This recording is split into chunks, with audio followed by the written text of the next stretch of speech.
దేశంలో డిజిటల్ పేమెంట్లు భారీగా పెరుగుతున్నా జనాల చేతుల్లో నగదు వినియోగము అదే స్థాయిలో పెరుగుతోంది.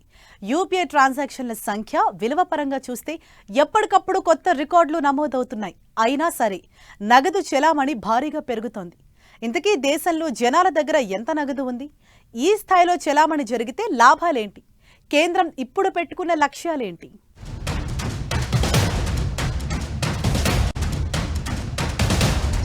ఓవైపు దూసుకుపోతున్న యూపీఐ పేమెంట్లు, దేశంలో రికార్డు స్థాయికి నగదు చలామణి.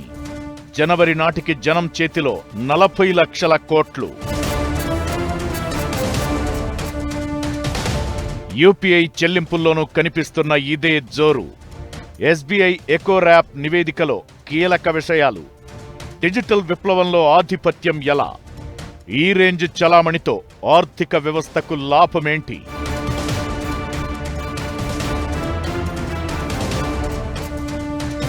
డిజిటల్ విప్లవంలో భారతదేశం దూసుకుపోతున్న దేశ ఆర్థిక వ్యవస్థలో నగదు తన ఆధిపత్యాన్ని ఇప్పటికీ కోల్పోలేదు. స్టేట్ బ్యాంక్ ఆఫ్ ఇండియా విడుదల చేసిన ఎకో ర్యాప్ నివేదికలో ఆసక్తికర విషయాలు వెలుగు చూశాయి. 2026 జనవరి నాటికి దేశంలో నగదు చలామణి ఏకంగా 40 లక్షల కోట్ల మైలురాయిని తాకింది. గతేడాదితో పోలిస్తే ఇది 11.1% వృద్ధిని నమోదు చేయడం విశేషం. అయితే ఒకవైపు యూపీఐ లావాదేవీలు రికార్డు స్థాయిలో నెలకు 28 లక్షల కోట్లు దాటుతున్నా, మరోవైపు జనాల దగ్గర ఉండే నగదు నిల్వలు కూడా అదే స్థాయిలో పెరుగుతుండడం ఆర్థిక నిపుణులను ఆశ్చర్యానికి గురిచేస్తోంది. 5 సంవత్సరాల వ్యవధిలో స్థూల దేశీయ ఉత్పత్తితో పోల్చి చూస్తే మాత్రం నగదు నిష్పత్తి 14.4% నుంచి 11% తగ్గింది. ఆర్థిక వ్యవస్థలో వస్తున్న మార్పులకు ఇది అద్దం పడుతున్నట్లు ఎస్బీఐ నివేదిక తెలిపింది. దేశంలో చలామణిలో ఉన్న మొత్తం నగదులో మేజర్ భాగం బ్యాంకుల దగ్గర లేదు. నోట్ల కట్టల రూపంలో జనాల దగ్గరే ఉంది. ఈ ఏడాది జనవరి నాటికి చలామణిలో ఉన్న నగదులో 97.6%, అంటే దాదాపు 39 లక్షల కోట్లు జనాల దగ్గరే ఉన్నట్లు ఎస్బీఐ రీసెర్చ్ తెలిపింది. గతేడాది ఇదే కాలంతో పోలిస్తే ఇది 11.1% ఎక్కువ. ఈ వృద్ధి రేటు ఇలానే కొనసాగితే మార్చితో ముగిసే 2025-26 ఆర్థిక సంవత్సరంలో జనాల దగ్గర ఉన్న నగదు వృద్ధి రేటు కరోనాకు ముందు స్థాయిని మించిపోతుందని అంచనా. అప్పట్లో దాదాపు 4.6 లక్షల కోట్ల అదనపు నగదు ప్రజల దగ్గర నగదు నిల్వలు పెరిగినప్పటికీ దేశ జీడీపీలో నగదు నిష్పత్తి మాత్రం తగ్గింది. అంటే ఆర్థిక వ్యవస్థ వేగంగా పెరుగుతుండటంతో నగదు వాటా శాతం పరంగా తగ్గుతున్నా విలువ పరంగా మాత్రం పెరుగుతూనే ఉంది. 2000 రూపాయల నోట్ల రద్దు తరువాత 500 నోట్ల వినియోగం 4.4% పెరిగింది. ప్రజలు తమ దగ్గర ఉన్న బంగారం, వెండిని అమ్మి నగదును సేకరిస్తున్నారని, అది తిరిగి గృహ వినియోగానికి వాడుతున్నారని నివేదికలో తేలింది.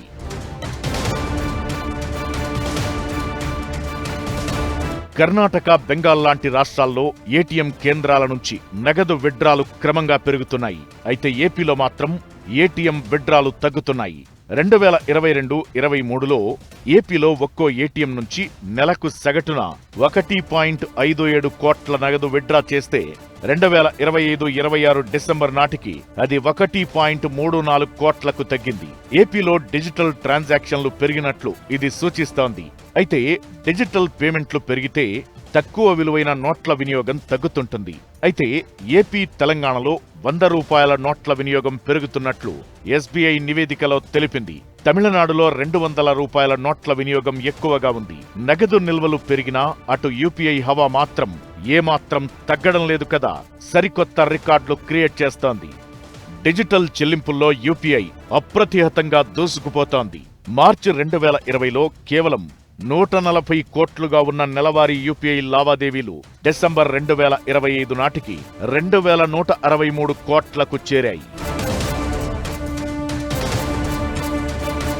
జనవరి 2026 గణాంకాల ప్రకారం దేశంలో రోజుకు సగటున 70 కోట్ల యూపీఐ లావాదేవీలు జరుగుతున్నాయి. మొత్తం డిజిటల్ చెల్లింపుల్లో యూపీఐ వాటా ఏకంగా 70 నుంచి 80% చేరింది. మరోవైపు యూపీఐ పేమెంట్లు చిన్న నోట్లకు ప్రత్యామ్నాయంగా మారింది.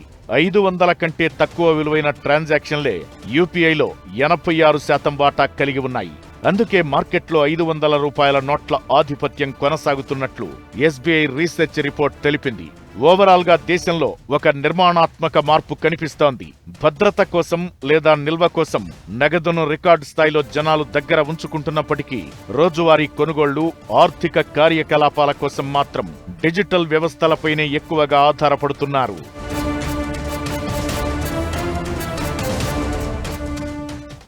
దూసుకుపోతున్న నగదు నిల్వలు, రికార్డులు క్రియేట్ చేస్తున్న యూపీఐ ట్రాన్సాక్షన్లు స్పష్టమైన మార్పును సూచిస్తున్నాయి. నగదు తన రూపాన్ని మార్చుకుంటూ కేవలం అత్యవసర నిధిగా మారుతుండగా డిజిటల్ మాత్రం ఆర్థిక వ్యవస్థకు వెన్నెముకగా నిలుస్తోంది. అసలు దేశంలో జనాల దగ్గర నగదు ఎందుకు ఈ రేంజ్లో పెరుగుతోంది? డిజిటల్ పేమెంట్లను ప్రోత్సహించేందుకు కేంద్రం ఏం చేయబోతోంది?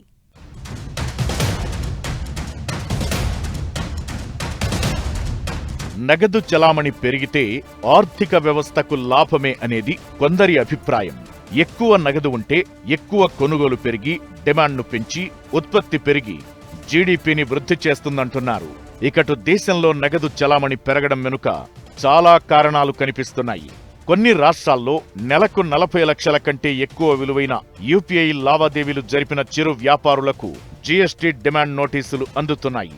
వీటికి భయపడిన చిరు వ్యాపారులు నగదు చెల్లింపులపై ఒత్తిడి తీసుకొస్తున్నారు. ఇకటు బ్యాంకు వడ్డీ రేట్లు తగ్గడంతో నగదు దగ్గర పెట్టుకునేందుకు జనాలు మొగ్గు చూపుతున్నారు. మరీ ముఖ్యంగా గ్రామీణ ప్రాంతాల్లో ఈ ట్రెండ్ ఎక్కువగా కనిపిస్తోంది. ఇకటు ఆర్బీఐ ఆదేశాలతో ఏటీఎంలో 100-200 రూపాయల నోట్ల నిల్వలను బ్యాంకులు భారీగా పెంచుతున్నాయి. ఇవన్నీ నగదు చలామణి పెరగడానికి కారణంగా కనిపిస్తున్నాయి. నగదు చలామణి పెరుగుతున్నా డిజిటల్ పేమెంట్స్ కూడా అదే స్థాయిలో దూసుకుపోతున్నాయి.